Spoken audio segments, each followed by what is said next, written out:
Oh, here we are. Okay, awesome. Thank you guys so much. And by the way, I can't see you.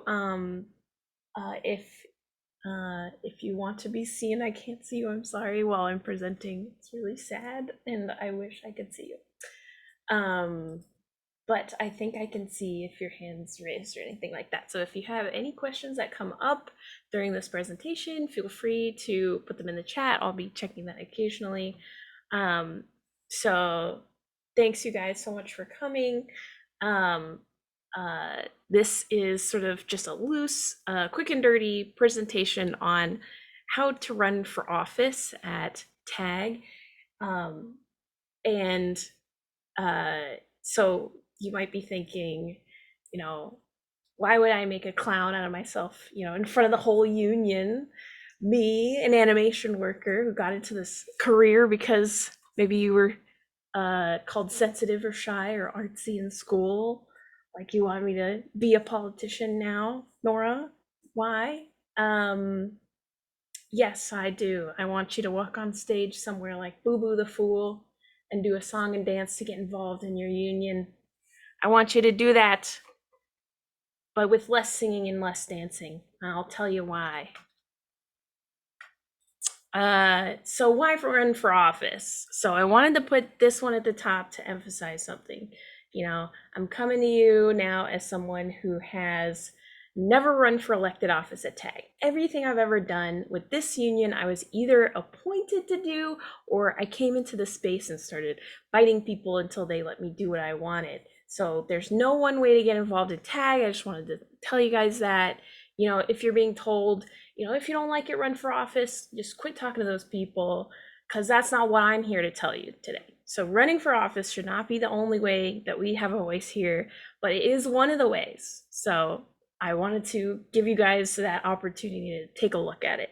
Getting elected gives you access to training, events, opportunities to learn and grow for yourself and for your union. It's a way of getting out of the spectator seats and into the ring. There are challenges that our union is facing right now that you might not know, but you have the solution to. You just don't know, that you do. Uh, so you can understand how decisions are made locally and internationally. They say, you have to learn the rules in order to break them. So spending time in office is a great way to see the inner workings of our union, as well as understand firsthand how those big decisions get made. How did the decree come down to unionize production workers in tech? How does organizing work in the first place? Why don't we bargain with the Hollywood IATSE 13 locals? All those things and more you can find out, by being sort of in office and being in the room where it happens. So third is your experience is needed. Our union desperately needs those with a fresh outlook on our industry. None of our current leadership has firsthand experience in getting hired to their first job during a pandemic. Young workers are, we're always learning, we're always absorbing new things. I feel like that gives us like a special way of looking at the industry that maybe vets don't have. It doesn't matter if you joined recently or got involved recently. In fact, the more recently you got involved, the better. Only you have this special insight into what it's like to work mostly freelance or non-union. When you add your voice to the room, you add a diversity of experience, especially if that means you have less of it than others. And then fourth is, make a union that looks like you. Look at our current leadership. Now look at your show's crew. Now back to me. Now to your show's crew. Uh, does our leadership, reflect your own crew's diversity and experience in craft and age and gender, orientation, race, visa status, inability and financial status? I mean, maybe it does already, but if you're me, you see a distinct lack of like differently able voices, like of gender diversity, of Black and Indigenous representation, and probably some things like you're thinking of right now that I haven't yet. we need a union that reflects our workers. And, that's no slight against our current board, which we have some of them here today, but it's just an indication that, our makeup changes more and more each year as a membership. We're adding people constantly. So, it's just more the merrier. So I'm going to go into the positions. We have a number of positions coming up for election this year that I'm going to show you. Some locals in the IATSC have called what's called rolling elections, where only a certain number of positions come up for election each year, and the elections are sort of staggered between years. So one year, you'll elect the executive board. One year, you'll elect this many, positions, etc. That's not like ours. Others are like ours in the IATSC also, but we're basically, ours is all positions come up for election once every 3 years. So our nominations are in September, and all of these positions will be up for grabs. So take a look at these positions. I've tried sorting them generally, but not accurately, by how many responsibilities they have from like least to most, but you can never really say how much responsibility, a position is, because it's really up to you. And also, keep in mind, there may be some inaccuracies here. Take everything that I tell you with a grain of salt, because this is just based on like the research and understanding that I have, and it's never an exhaustive list. So the executive board, there's a total of 16 positions for these, but 5 of them are taken up by the other leadership positions I'm going to show you. And so that means 11 seats total for just regular executive board positions. Not that they're regular in any way, but they're probably very exceptional, actually. So basically, you're expected to attend executive board meetings, which happen once a month on the first Tuesday of each month. You kind of vote together to approve or reject agenda items that are referred to them by the membership or by the business representative. And you can approve or reject funding requests. Big responsibilities, right? But you work on things together. You also need to generally try to attend all general membership meetings and executive board meetings. So of the top people who get the most votes out of all of the executive board seats, the top 3 will become trustees. So what are trustees? The board of trustees helps to review the guild's finances twice a year. Then we have the president. So the president conducts and facilitates our general membership meetings. So if we're in person, you get to use a gavel, calling the meeting to order, adjourning the meeting, things like that. And you're deciding on aspects of the union that don't yet have rules or may not be sort of clear, be a gray area. People look to the president to sort of talk about how things should be. And also, they're a member ex officio of all committees and appoint all committee heads. So that doesn't mean that the president has to attend all the committee meetings, but it just means that they're the first one you talk to if you want to form a committee. Our president has, not that I know of, has never said that we can't form a committee. So very good president and committee ex officio member, and also attends all the trustee meetings. Fun fact, the president actually can't make motions or debate when people bring motions to the floor during meetings. If there's a tied vote, the president casts the deciding vote. Next, we have the vice president. Basically, if the president can't attend a meeting, they assume all presidential duties for that meeting. Otherwise, same responsibilities as an executive board member. And all the positions I'm talking about today also sort of come in kind with the responsibilities of an executive board member. And if a vacancy occurs in the presidency, the vice president will fill that seat. It's happened in my time during, I joined the guild in 2015, um, and I was able to see that happen for real. Next, we have the recording secretary. So this person attends all of the meetings of the executive board and keeps minutes of those meetings, so basically notes. If you see our wonderful Paula Spence at the top of general membership meetings, she sort of gives minutes in an abbreviated format. So the minutes are like the notes of the previous meeting. For instance, they do a lot of things. This is not an exhaustive list. They sign checks for the union.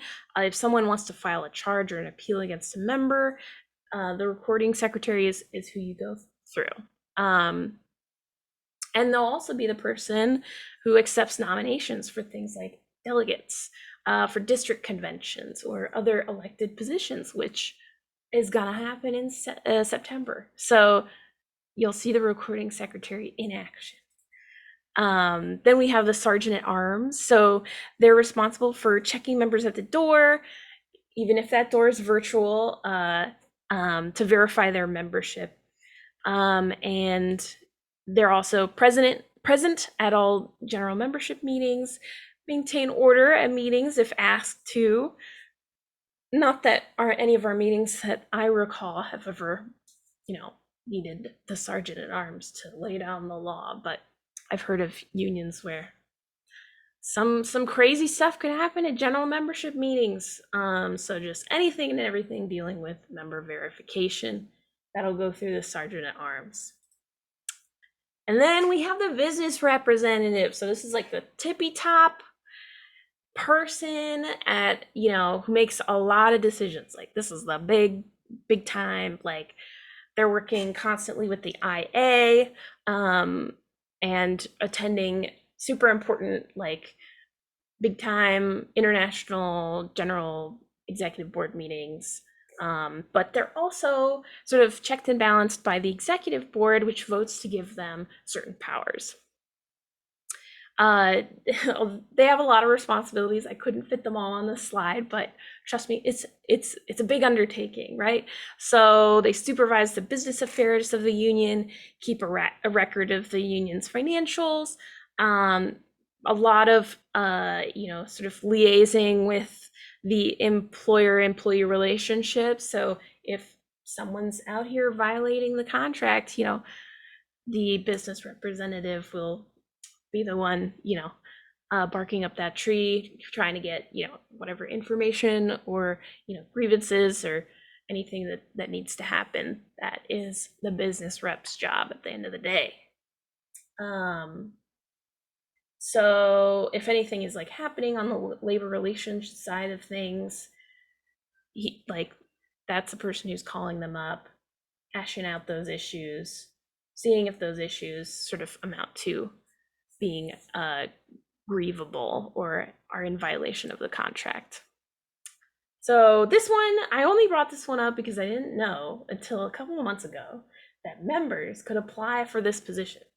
It's not an elected position, but I'm constantly learning, and I figured, this is one way to spread that miscellaneous knowledge that even having been in the union since 2015, I had no idea that like guild members could apply for a position like field rep. So this is a hired position, so it's a full-time job. Just sort of like a liaison between workers and employers. And so this one may be coming up down the line as something that people may want to apply for. Maybe. People are getting hired all the time by tag, as I understand it. So then we go to deadlines. So this is the important stuff to remember.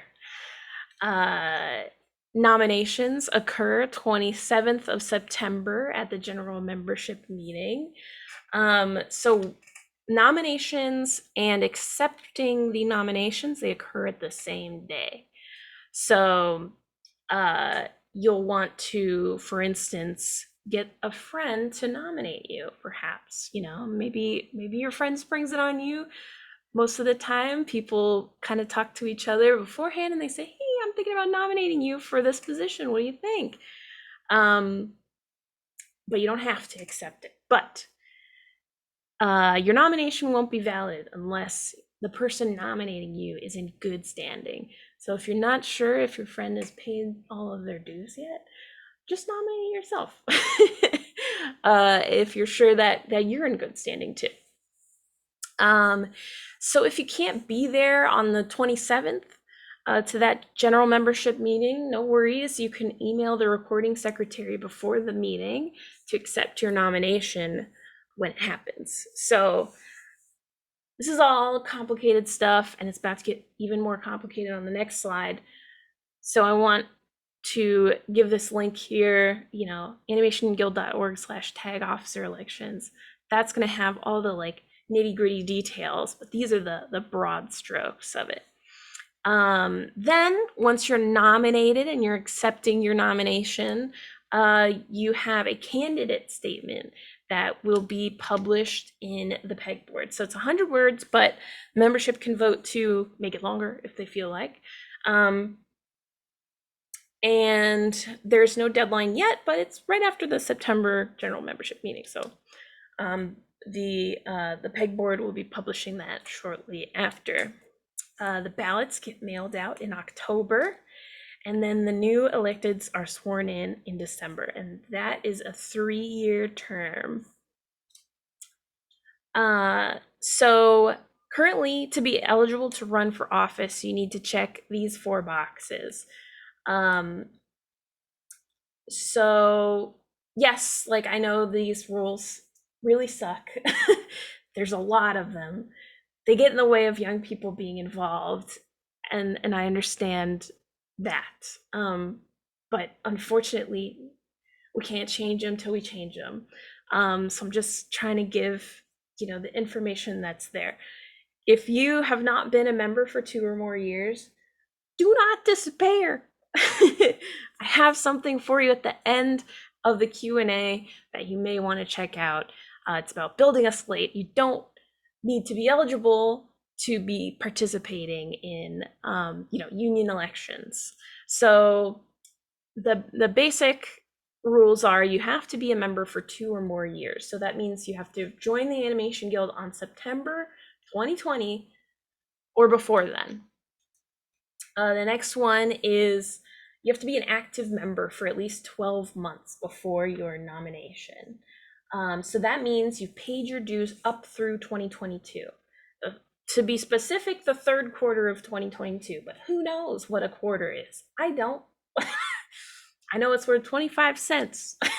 I just try to pay my dues on time. Thank goodness for the portal online, that dues paying portal. Oh, I'm so sorry. So Laura just pointed out in the chat that the business rep is a full-time paid position. So the rest of the positions, to my knowledge, are not paid except for business representative and then field rep, which is not an elected position. So thank you so much for telling me that. I didn't include that and I forgot. Yeah, Nora, real quick, the other positions, all the e-board positions, we do generally have our dues waived as compensation. So we don't have to pay active dues during your term. Oh, So wow. that is kind of like the financial, you do get a little bit of something. So Oh, cool. Yeah, a little thank you for participating and making your union better, right? That's awesome. So the third one is that you have to be in good standing for a period of 2 years before getting nominated. So what does that mean, good standing? That just means that you have not been on honorable withdrawal at any point since September 2021. And if you hear that and you're thinking, what the heck is honorable withdrawal? Don't worry about it. If you are on withdrawal, you already know. And I'm just trying not to overload you with too much more information on the honorable withdrawal thing, but basically it means that you're not working in the union for a while, so you rescind your you basically pause your dues paying. So you want to make sure that you just haven't been on honorable withdrawals at any point since September 2021. Before that, it's fine. And then the last one is you have worked in the industry under TAG's jurisdiction for at least 120 days since September 2019. So that is basically meaning, people who are freelancing, they kind of get their days piecemeal.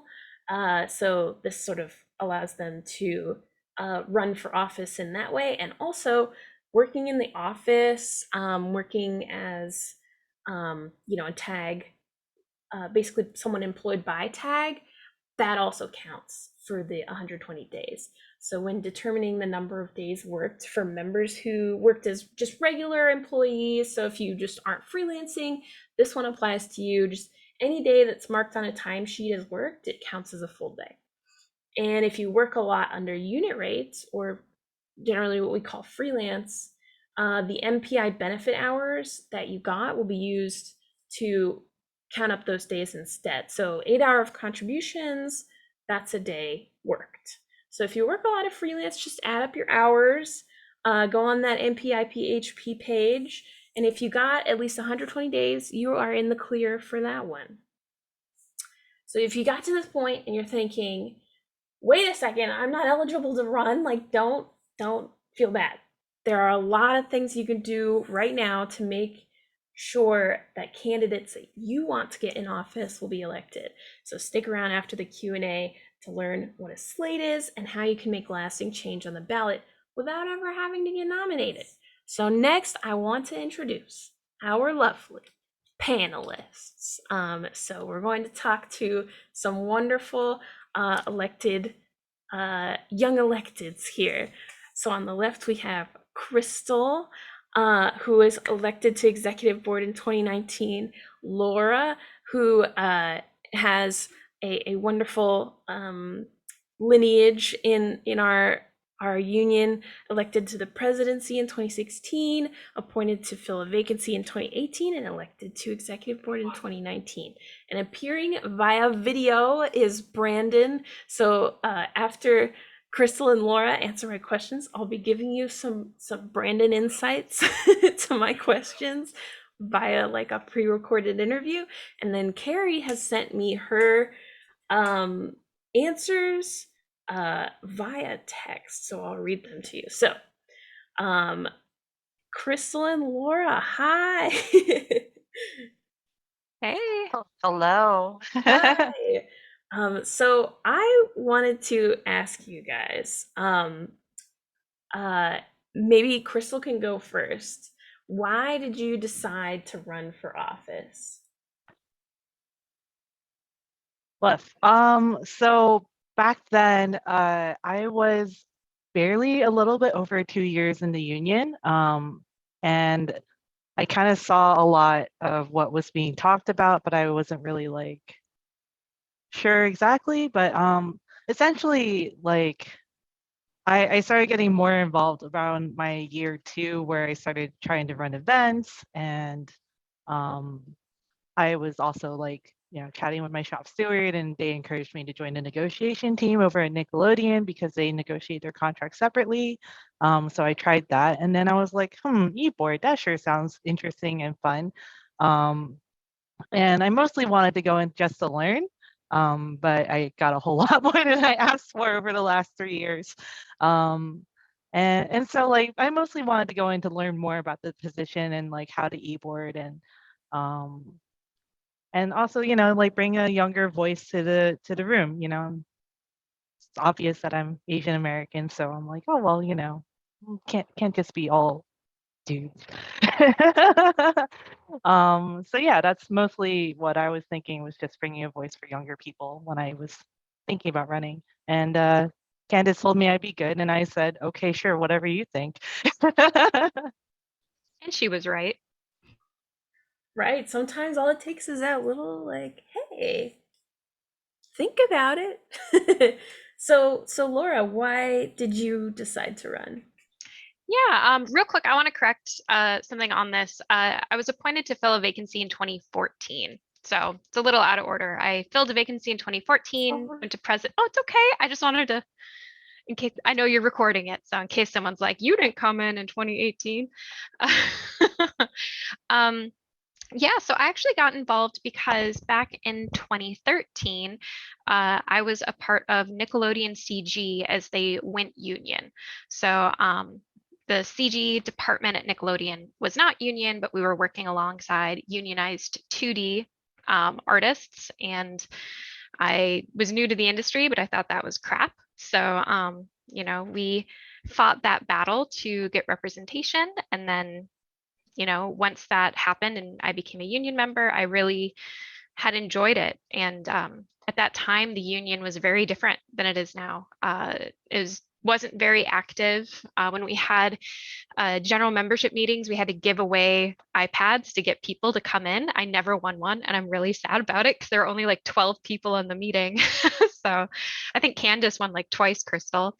Um, but yeah, so I've always really been passionate about it, and it's just been really exciting seeing more more blood. And now I'm one of the more senior people, which is crazy to me. So it's good to have people who remember the old days Yeah, I as remember well. you being president at the time and being like, wow, she's young. Yeah. Oh my gosh. Yeah, I actually came in 2015. So I was just kind of starting my union meeting journeys and saw you get elected. It was very cool. Um here is Brandon on why he decided to join the union. I'm sorry, it's why he decided to run. You can see I'm not very good at this. Howdy, I'm Brandon Jarrett, currently serving on the executive board. I work at Walt Disney Animation Studios. I'm a TD there. I originally was appointed to fill a vacancy on the e-board in early 2018, but then I ran and was elected to the executive board in 2019. So it's been my pleasure to serve the last 3 years, and I hope you all enjoy this Q&A. I decided to run for office because I was very interested in how I could participate in my union and how I could affect change in my union. It wasn't necessarily that I was super frustrated with a lot of things that were going on or super angry or anything like that, but I just wanted to find a way that I could positively contribute to making the lives of animation workers better. And part of that was figuring out what tools and processes we could change in the union to better equip ourselves for whatever came in the future, whether that was trying to prepare for a strike or trying to figure out ways that we could aid members just generally. And being part of the executive board and being part of the elected decision-making body just seemed like the most direct way, to influence the decisions that we made as a union and the direction that we were going to go. Okay, I'm very sorry, but I actually didn't directly ask Carrie this question, but she wrote that she ran for and was elected to the executive board in 2019, and she had previously been involved by being a shop steward and as a member of the Constitution Committee. So I wanted to ask Laura this question first. What was something that you wish you knew before running? Ooh, I think one of the big things is you get out of it what you put into it. You can be as busy as you want to be, involved in as much as you want to put your time into being involved in. Similar to like Crystal is super involved, much more than I am. I'll admit, after being president, I was like, oh, okay, let's take a step back from all the committees and all the events. So you can do both. You can be really involved, or you can just be on the e-board, or it's all to your level of time commitment. Obviously, president is going to be a lot more time commitment than an e-board member. Um, So that's one big thing. I think the other thing as well is like learning not to be afraid to voice your opinion, because that's why you're there. Even if the entire everyone else there is like, we really want to do this thing, and you're that one person like, but maybe we shouldn't, and this is why. Like, even if you end up still doing it, you did your job. You were there, you were voicing an opinion, and it's even more important that you do that because that's the whole point of the board is to have that diversity. Um, so I guess those were two things. But That's awesome. Yeah. I mean, so true too. Like people elect you for your opinion. So Crystal, what was something you wish you knew before running? I think it's excuse me, kind of within that same vein of the second part that Laura spoke to, which is kind of like being able to speak your truth as well as voting with your personal values because, you know, the membership voted you in for a reason. And so they the reason is because you are you. So um if they don't like whatever you say or whatever you do, cool, whatever, vote me out. You know, tis the will of the people. So once I figured that part out, I was like a lot more comfortable with being an exec board member. That's awesome. And like finding that comfort, right? It's hard. I have Brandon over here with something he wish he knew before running. I wish that I knew more about Robert's rules. That's how the meetings are conducted, and it takes some time to get used to. Being on the executive board is a great way, obviously to directly affect some of the operations of the union and the direction that we go in. But that's not the only way. I think I wish I'd known beforehand that like I could have started a committee or started or joined a committee that was already doing work. So there that I wish I had known that I didn't have to run for e-board to make change and to do stuff. I didn't really have a lot of insight into how the e-board was making decisions, right? And I didn't have a lot of there wasn't as much communication.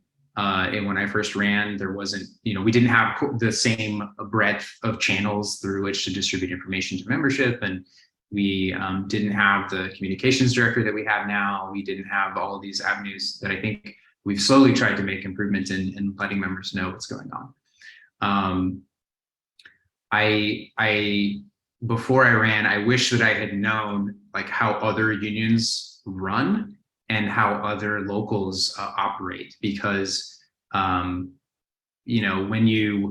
if you've never been involved in an organization really at any level that has an elected body and makes decisions, any kind of democratic organization, it can be hard to know like whether you're doing it right or whether you're doing whether there's nothing to compare it against. So I think I wish I had known a little bit more about how other unions that I guess that I think are doing a good job, right? Like how certain other entertainment unions, how they are run, like our kin are in other IATSE locals, how they are run, how their e-board operates. Because if you can find an example of one that you think is run well and try to emulate that, then I think that's something that's good to know.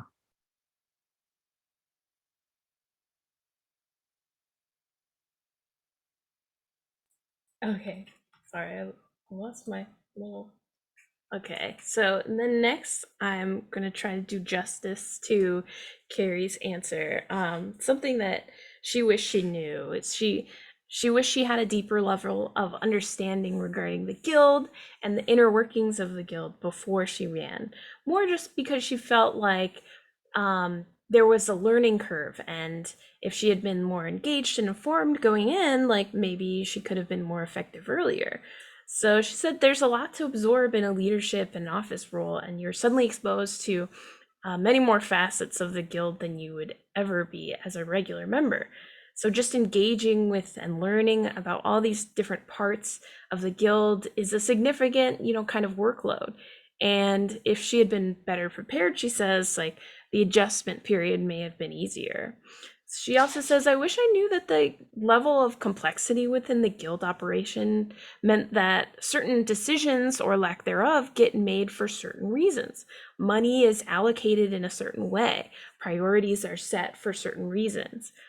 There's so much that the guild does outside of each individual member's specific experience, and I think there's like a certain expectation that there are easy fixes to areas of member dissatisfaction, and that's usually not the case.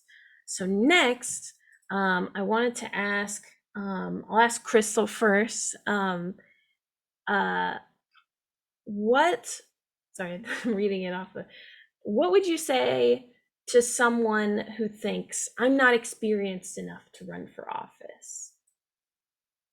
The joke is that you couldn't have been more inexperienced than me. um, it's okay that you don't know and that you don't know everything ahead of time. I don't think there's any way to like prep you for a role like this. It's just do it if you think it's the right thing that you would like to do and if it fits within your lifestyle, and people will be there to help you learn along the way. Like I think I've learned so much about Robert's rules. I'm still figuring it out, obviously. But like every time I felt like I learned or I knew and I got the handle of eBoard, I felt like something new came by and I was like, oh, what? Okay, this is new. Okay, I guess we'll roll with it. Let's go. And just like having that open-mindedness is kind of what you should step in if it's your first time running for eBoard. That's such a great thing to have, is like rolling with it. So Laura, what would you say to someone who says, I'm not experienced enough to run for office? I think first I would ask them, why they feel that way. Because, sometimes you definitely can maybe feel like you don't care enough. Like there are a lot of people who are a little kind of like, I'm okay, I'm happy, I really like don't have anything to contribute or whatever. So like, never want to pressure someone to being in the e-board. There's nothing worse than having someone get elected and who doesn't come to meetings. So like that's the thing I just want to put out there. We haven't had that issue this term, but like, if you feel like it's not the time, that's okay. Take time. But if you feel like you're not experienced enough because you don't think you know enough, to Crystal's point and Brandon's point as well in his video, like you won't know until you go in, and that especially is that this is put on by the Young Workers Committee, like your perspective and your lack of knowledge is something that the leadership at the union needs to know. Like if you don't feel like you know enough about the union, that's the union's fault. It's not your fault. So how do we, your lack of knowledge, like how do we fill those gaps for new members? And you, theoretical person, are the perfect person to come in and tell us how. So you can fill any role. And if you're passionate about it and you want to do it and you're curious, like run. And if you get in, great. And if you don't, like that's okay. Like do it again next time. So That's important too. If you don't get in, that's okay. Here is Brandon on the question. Well, to that, I would say that every perspective and every experience is valuable, and every level of experience. We've all been inexperienced workers. We all start somewhere, but that doesn't mean that your experience and that your perspective are not valuable or worth contributing, right? And ideally, we would have an executive board that has and I'm not saying that I think that there's necessarily anything wrong with the makeup of our current executive board when I say this, but the ideal executive board of a union that's democratically elected, reflects the membership, right? And we have a lot of young members in our membership, and hopefully they feel like that there are people on the e-board who are representing their views and their interests. So if you feel like you're not experienced enough, that's okay. You're at a certain point in time, and what you are experiencing right now and your reality in your workplace and how you're living that is valuable. And that's something that you can bring to the table in that meeting room, and know that people in your situation are struggling with certain things, or they have certain challenges that older members might not have, and vice versa. It also helps you, as a less experienced member, get to learn a lot more, both about how our union is run and about what other members in other crafts at different stages of their career, the kinds of things that they are running into and the challenges that they face. And I think that helps build solidarity across all of our members.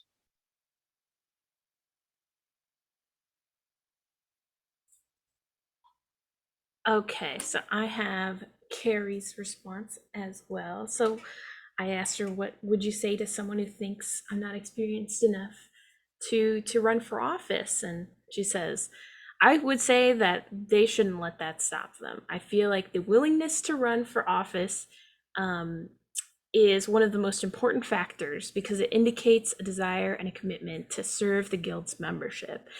I mentioned above that I did wish that I had a better understanding of the inner guild workings prior to taking office, but I was still able to learn, quote, on the job. So there is a lot of grace given to this learning experience because leadership understands that it's a lot and they want to encourage the involvement of rank and file members.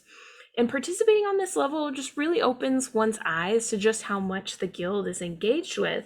And I feel like this understanding can help with connecting members and understanding fellow members' circumstances. I feel like if someone doesn't feel like they have experience, but does have a willingness to learn and commit their time to the guild to a degree, they should go for it.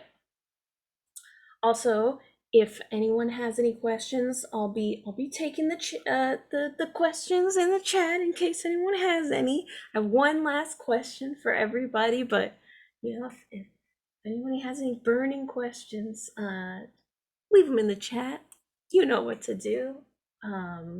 So my last question to I forgot who I asked first last. I guess I'll ask Crystal, then Laura, then Crystal. Eeny meeny. We'll ask Crystal to go first for this one. So, did you learn anything while in office that you believe could help someone who isn't currently eligible to run to be more involved?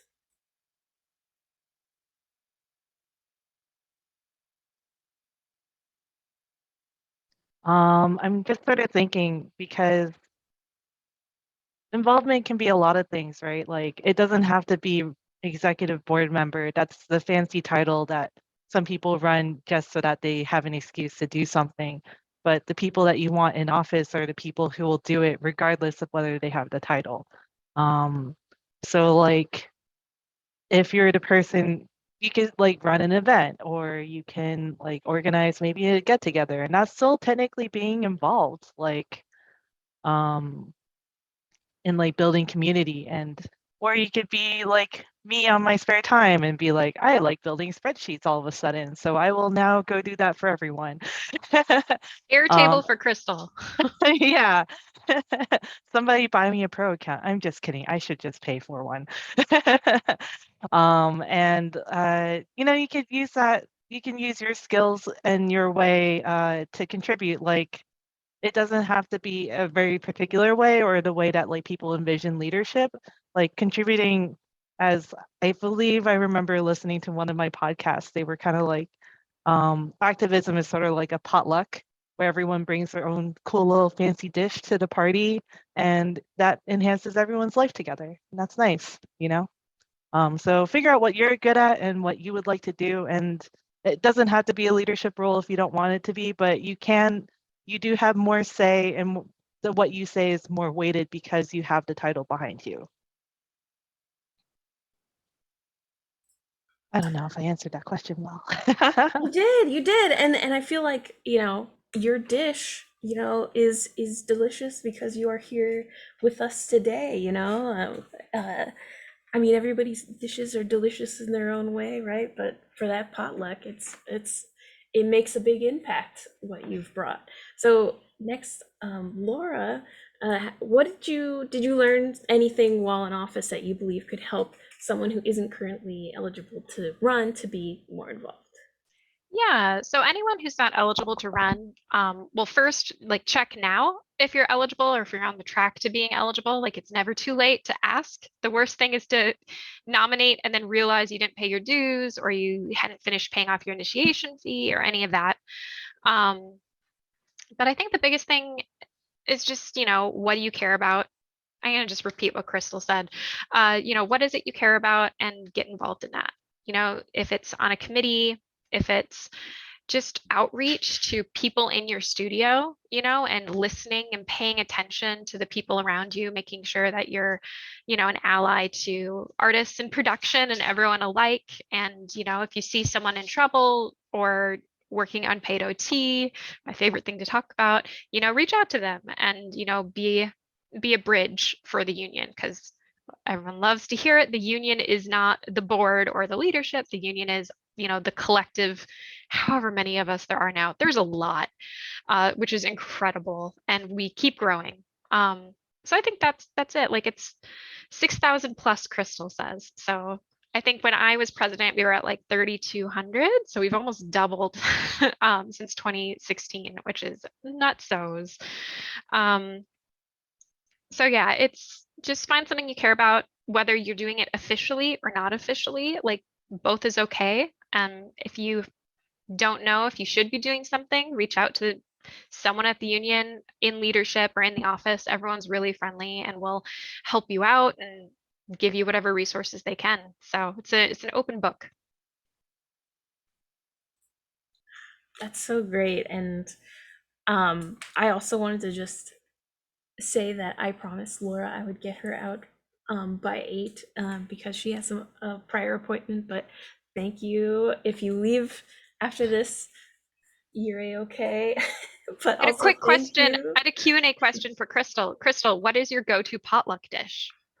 I think it's probably, if I'm feeling fancy and I have time, then I would make a char siu because that's like the family recipe.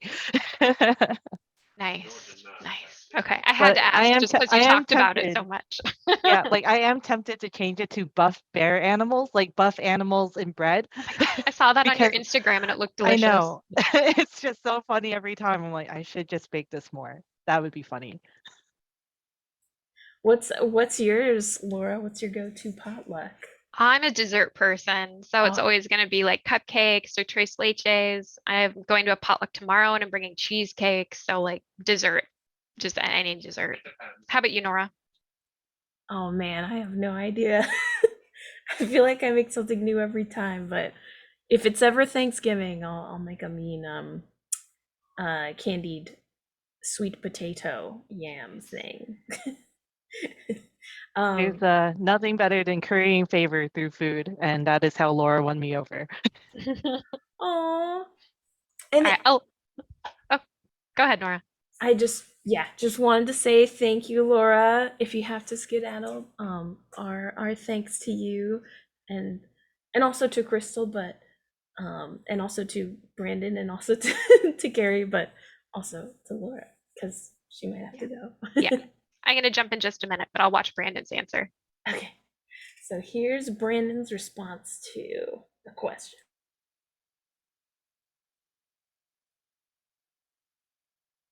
I learned that being on the e-board, there's a certain time commitment to that, and being a de facto shop steward, right, and being very involved at Walt Disney Animation Studios where I work, and being a resource and being a point person for information about the union. I learned while I was in office that you don't have to be formally elected to be a leader in your workplace. You don't have to be formally elected to affect change in our union. We've had members who have, either through their participation in the negotiations committee or going to the District 2 convention or, running their committees and coming up with proposals and bringing them to the e-board.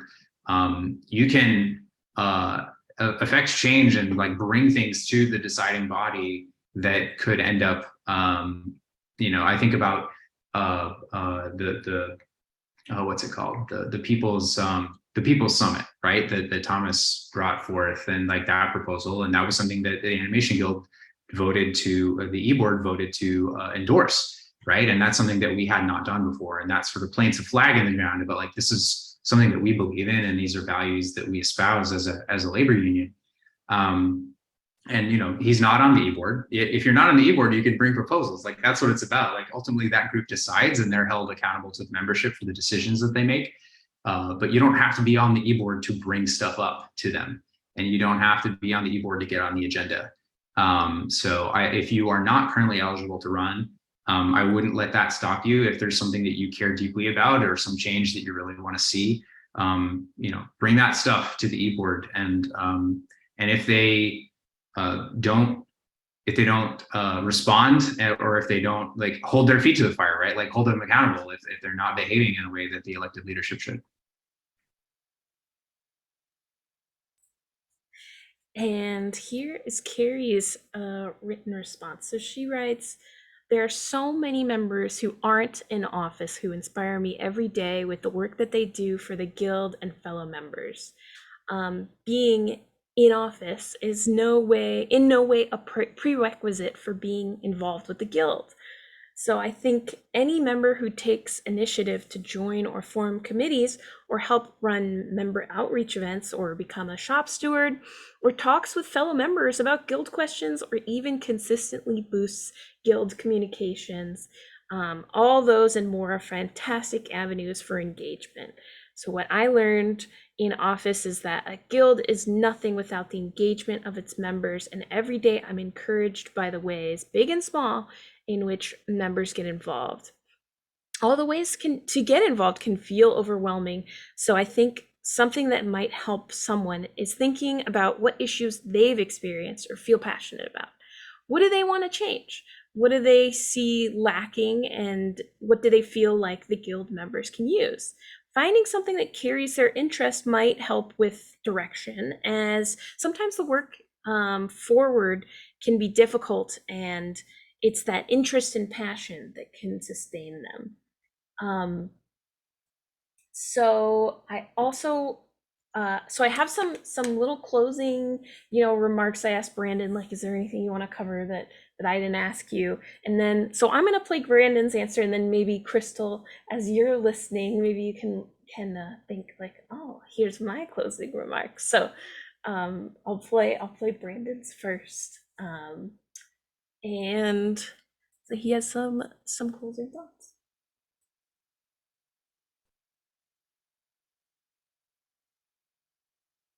I think it was a really interesting time this past 3-year term to be on the e-board. Obviously, it's interesting times for all of us with a global pandemic, but we were, faced with decisions about the office staff, and with decisions about, members that might be facing hardship, and how we can, potentially aid them, and how we could really be there and be supportive of our membership in a time of global crisis. And so I think that taught me a lot about like some of the decisions that we make have a real material impact on people's lives. And that's kind of a scary scary thing. That's a lot of responsibility. And it's not one that I take lightly at all, because we have and I believe every member of the executive board cares about all of our members, and cares about the plight of animation workers everywhere, whether they're members or not. And so I guess I wish that I had known that the pandemic was coming, so that I could have been a little easier on myself when it came to some of these hard decisions that we had to make.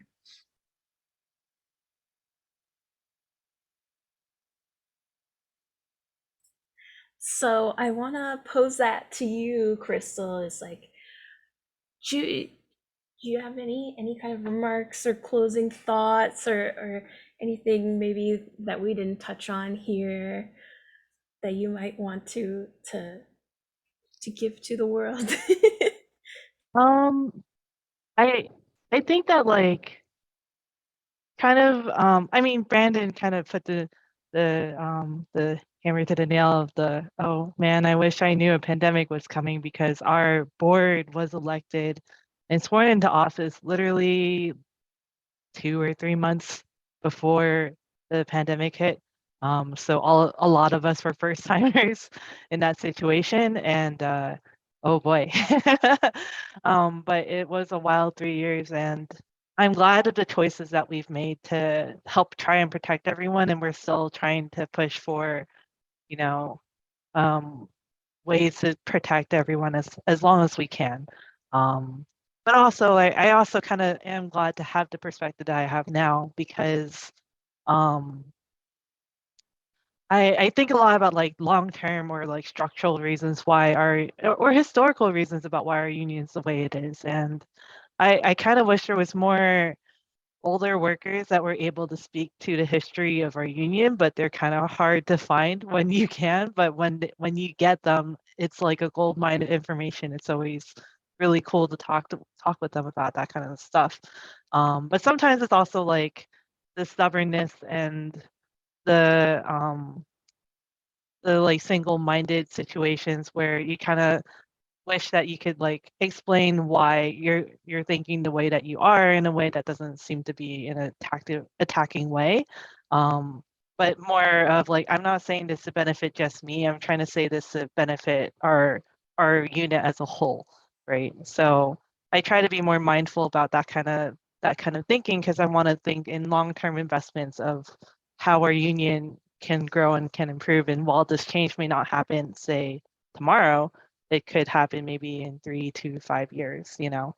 But even then, like you can kind of make the changes that you want to make, not as an exec board member, but as an exec board member, you can, put the vote where your mouth is.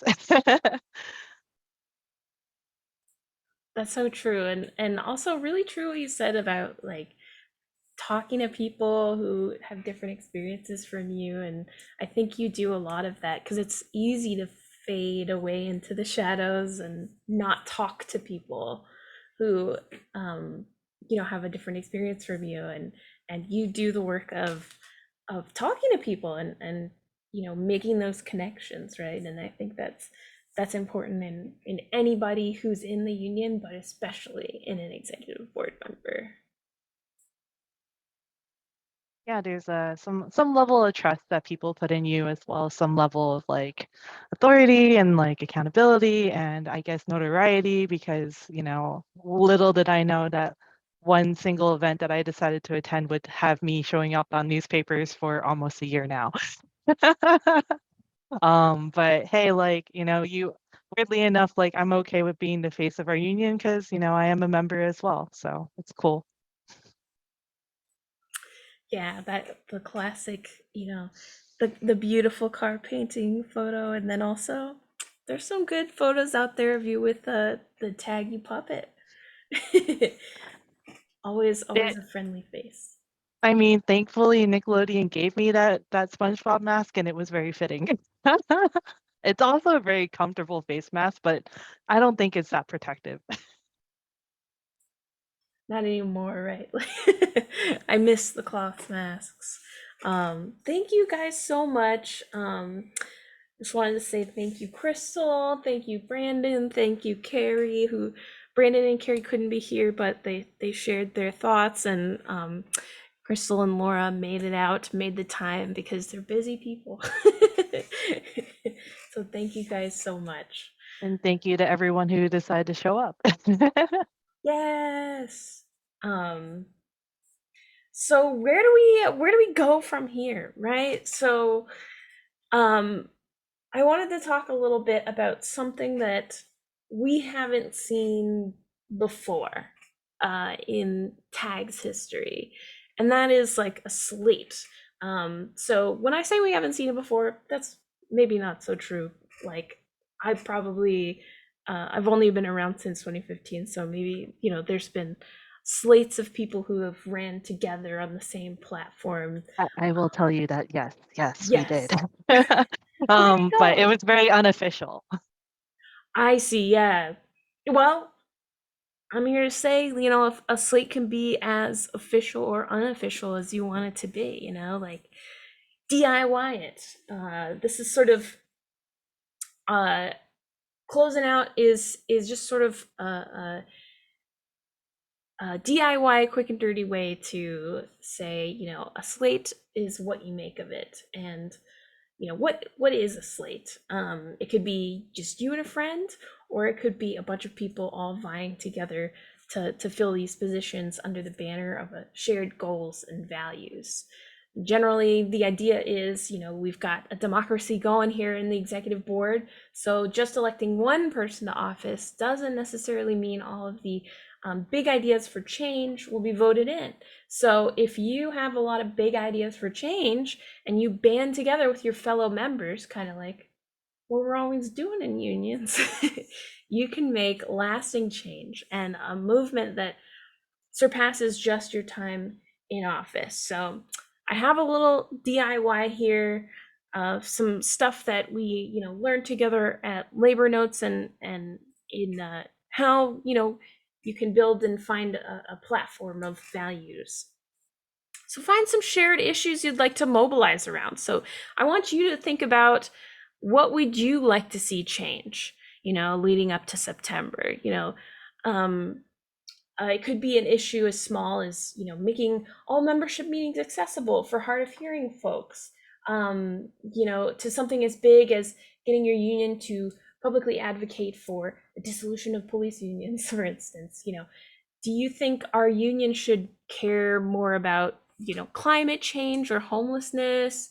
What should we be focusing on, according to you? It doesn't matter if you don't have a concrete way to hint to achieve the goal yet. So it'll come together as you meet others who are on your same wavelength. So connect with, other people who agree with you. Who are your leaders, your comrades, your allies, your opposition in this movement? You can learn power mapping processes if that speaks to you. It can be informal. It can be just getting together with your friends who concur. And you just want to agree on goals together that you can build on. So take your issues and turn them into a campaign. Maybe your friends you're looking for, or you're looking for allies, outside of your friend group to make a more diverse slate. But, you should find what connects you. If you got, a lot of folks talking together in a space that's like safe and open, you'll be surprised what ideas people can come up with to change your union for the better. When I talk to my friends, I am always constantly surprised that they will always have some kind of really novel idea about how to, this would be cool if we had this. And I'm always just like, wow, dang, I've never thought of that before. That's really cool. And you can bring that out in your friends and, you know, put that into a slate. So here are some things to consider as you're building, the basis of your campaign. And this is entirely optional, don't feel like you need to build a slate in order to run. You don't need to do that. You can just bring your own opinions and your own representation of yourself to an executive board seat or to another position. But this is, if you want to go above and beyond. So, what are your core values? You just don't want to compromise your values when you're running. So, you get a lot more done when you put just a lot of heads together on one issue. So, consider how you'll get members to put their names in the hat to run on your slate. Should you all agree on the same core tenets or just some of them? That's up to you. So the credibility of your slate just depends on how strongly you're united with one another. So you want to avoid having multiple heads, of a dragon pulling in all these different directions. You won't get anywhere. If you're all pulling the cart in the same direction, you can make some really big things happen for our union. So how are you going to make that happen together? It's important to be organized and have accountability measures in place for those who are running. So you don't want a situation where some candidates on your slate are resting on their laurels while your rank and file members are doing all the work, because it takes rank and file members and candidates to work together to build this kind of thing. So you don't have to be running to be building a slate. And here's some just like tips I wrote down, stuff I learned about sort of engaging the membership and then also building your movement. You want relationships, not just supporters. And campaigning where you can, social media is not the only one avenue. You can campaign as much or as little as you want. You can try flyers, buttons, stickers, banners, hashtags, but nothing will get you more support than meeting people where they're at. So that means at their workplace, at their studios, or just outside of work, build those outside of work relationships with people and see where they're at. You can plan meetups so members can meet your candidates. That's not something that's officially codified in tags, sort of the official way that we run things, but there has been, official candidate forums where you can sort of hear from people who are running for certain positions, and why not host one of your own? I hosted this event, so you can host any kind of Zoom you want, it turns out.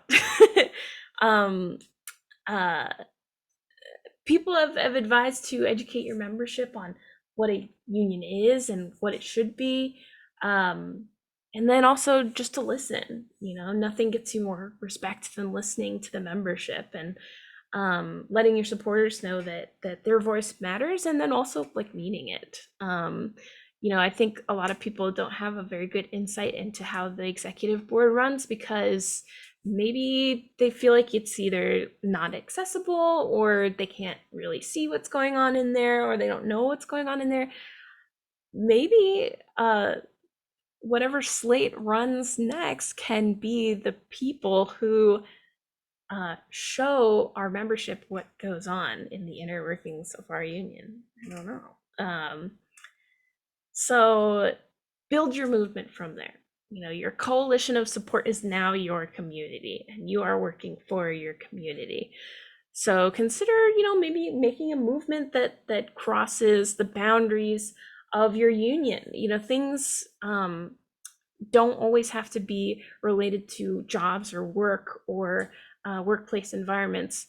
If you think that our union should be advocating for social justice issues, like go for it. Like we can't do it unless a lot of people are saying that's what we want out of our union. And supporters need your support in turn. So focus on new issues as they arise. Like when you heard the executive board members here talking about, they didn't know in 2019 that they were going to get elected into a very big crisis moment for everyone. And their membership needed them at that time, and they pulled through. They weren't running on that. They weren't running on their ability to get their membership through a pandemic, but that's what they did. Those issues arose and they tackled them as, a group of people. So I just want to say, I want to encourage everybody here that's listening now, either playing back or here live. If your campaign doesn't find success, don't be discouraged. The ballot is the last step in an election, but not a movement. A movement surpasses any kind of ballot or whoever's in office. But I want everybody to know that running for office, the last thing you should worry about is, what if I don't get enough votes because nobody likes me or something like that. That should be your last thing that you're worried about. You can learn a lot just by running, and I think everybody should do it if they feel like it. So that's my big thing. That's my big diatribe, and I wanted to say thank you. If you're listening to this, and if you're considering running or building a campaign slate to help other people run, we have a lot of members who have joined in 2020 and later, which would make them ineligible to run this time around. But I want you to know that we need you now more than ever. We need your opinions. We need your experience. We need your thoughts and your opinions, just like we need, the thoughts and opinions of the people we heard here today. The more we hear from you, the more strong our union becomes. So I have a little email in case you want to email me and ask me more questions about like what the heck you want to do. If you want to run, if this presentation made you feel like, hey, I want to run for office, if you weren't already thinking about it, hit me up and I'll be your campaign person. Like I'll be rooting for you. I'll guarantee you that. We also have a Twitter at Tag Young Workers, and if you want to sign up for our email list for other events like this one, you can go to tinyurl.com/YWC sign up.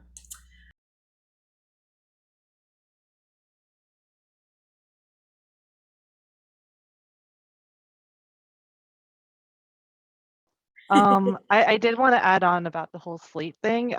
So unofficially, I believe it was me, Jay Collender, JJ Conway, and Candace and Laura who all plotted to run together.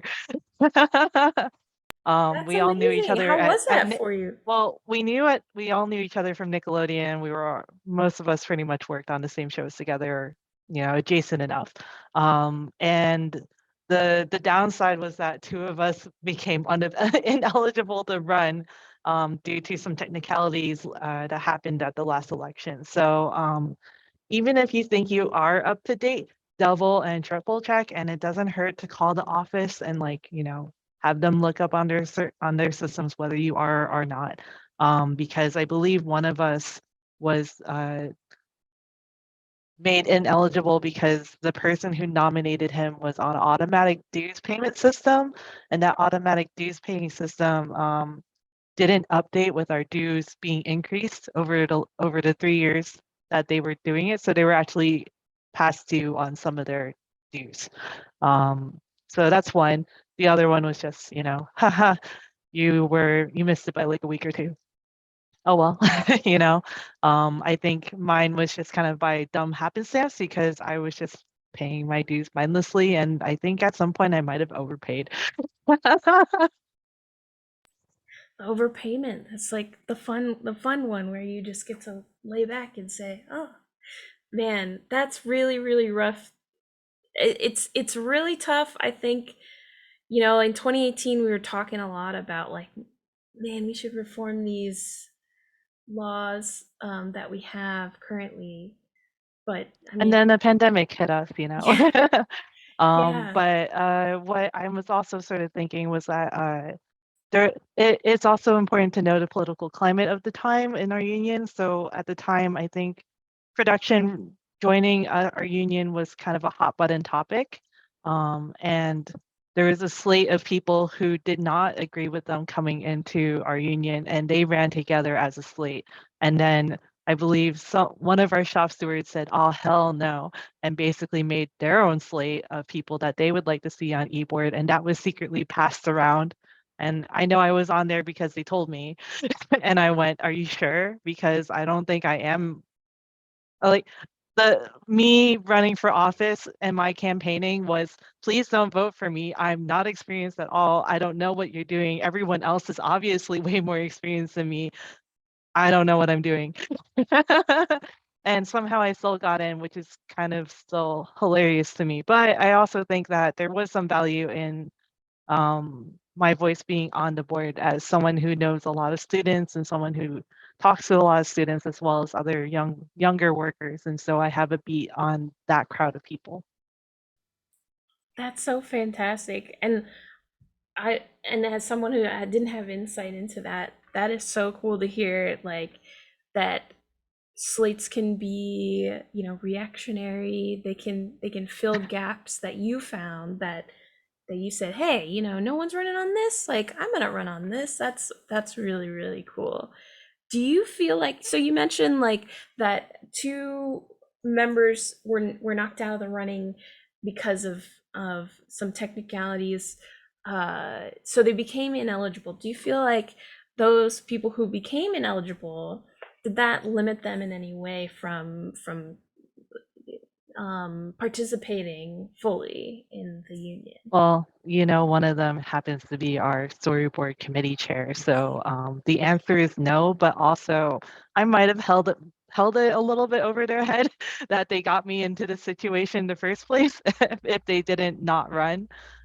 So, Jake and I are buddies and we do all our union stuff together. So this was the first time that I did not get to do that with him, but he still kept up with it and he held his end of the promise. So that's all I asked of him. So he was able to work with you maybe A in little bit, the yeah. So he was outside. Like the thing with Jake is that he's really great at making stuff happen, but not necessarily within the rules. And honestly, that's a role that's better for him. Um, Whereas for me, I don't know. I do work within, but then I also kind of YOLO a lot too. Like, oh hey, look, I already did a thing. Here you go. Thank you very much. Oh my gosh, that's so great. And like I feel like you guys are like, I don't know the a good metaphor for it, but like the fated pair, like very good foils to each other in the way that you approach things. And yeah, a good balance. Marissa said that in the chat. You guys are good balance for each other, and that makes you sort of fulcrum off of each other, like is allowing you to propel yourselves forward in a way almost, and get even more work done, right? Yeah, he's definitely a very front of the scenes kind of person where everyone, looks to him and does the thing. And I'm very much a in the background kind of planning person, but I also like to listen and talk to people. So, we both have our own strengths. And again, to the potluck. Right, the potluck. Bring in spicy, and bring in a dessert, and bring in, you gotta have it all. You gotta have it all for good union. That's awesome. Thank you so much. That's a good note to close on. I'm going to stop the little recording here, but thank you so much, everybody who has been watching.